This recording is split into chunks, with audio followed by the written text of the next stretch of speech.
guys, ito nga pala share ko sa inyo yung pag-withdraw ko dito. Paano nga ba mag-withdraw dito sa Mio Apps 2024 guys? So ito yung proof ko for my withdraw.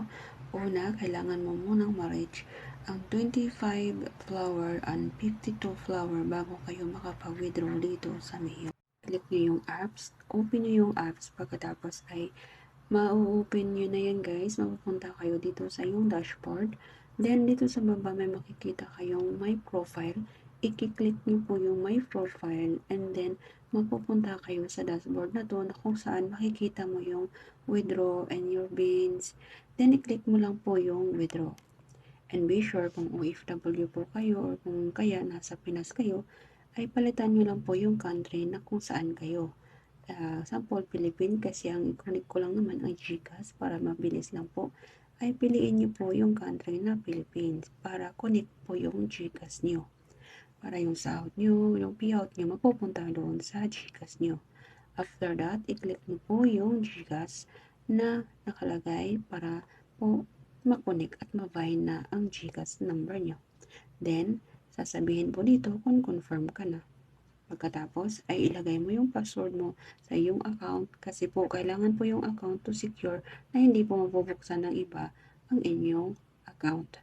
Pagkatapos po niyan ay magko-confirm na yan na tapos na po yung yung pag-withdraw nyo. Dito yung magpabasa na successful na siya.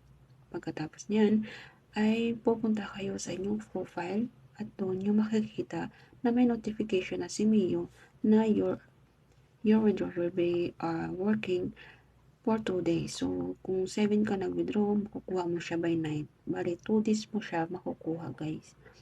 Sa araw na kung kailan ka nag-withdraw. So, ayan, guys. Napakadali lang po dito sa kanya. So, kung hindi niyo po alam, click nyo lang po yung link dyan sa aking description at tuturuan ko po kayo kung paano kumita dito. Ayan guys, yun na po yung dahil nga nakapag-withdraw na ako, mayroon akong $66 na naman ulit kasi hindi mo pwedeng withdrawin lahat. Kailangan 52 lang talaga. So ayan guys, withdrawal application successful. Ayan, na-deduct na yung 5106 ko na kasi mayroon siyang charges guys. So you will be received 48 within 2 working days. Ayan. Yan na yung notification ni Mio. At dahil nga dana ako sa task ko for today, ayan, magki-claim na naman ako guys ng aking reward for today. So, dito sa Mio guys, mayroon kang 100 flower is equivalent to $1. So, kung mayroon kang maraming flower, hindi marami kang dollar. Ganun lang naman yun. So, ayan guys, yan na yung mga reward ko for today dahil natapos ko yung task ko. So, i-claim ko na yung mga flower guys. Diba 4 yung dollars na natira ko. Ngayon guys, magiging $7 na yan. Dahil sa dami kong natapos na task. So yan, i-receive ko lang yan. Yung iba hindi po nakakaintindi dito. Pero aralin nyo lang po at maunawaan nyo rin yung apps na to. Ayan, legit po si Mio guys. Sobrang legit. Kailan ba ako nag-start? 29 of February. Then ngayon, ano pang araw ngayon guys? 7 of March. O, diba? Ang bilis ko.